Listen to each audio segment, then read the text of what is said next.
Hello दोस्तों, राधे राधे, जय श्री कृष्णा।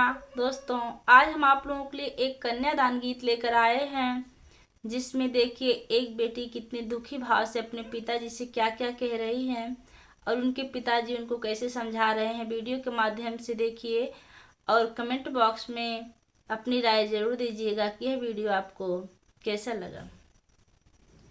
पापा बड़े घरे देहला कन्यादान, मर्यादा कैसे पूर होई।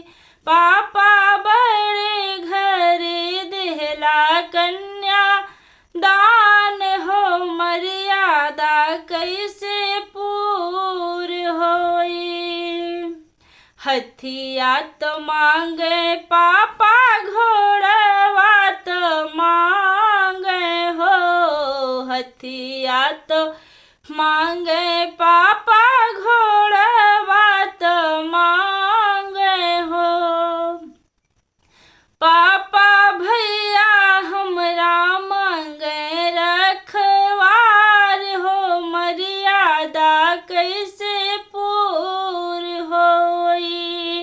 पापा भैया हमरा मांगे रखवार हो, मर्यादा कैसे पूर होई।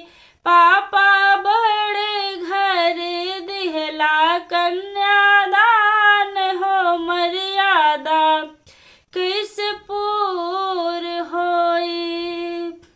हथिया तो देबे बेटी, घोड़वा तो देबे हो। हथिया तो देबे बेटी, घोड़वा तो देबे हो। बेटी भैया तोहरा देबे रखवार हो, मर्यादा ऐसे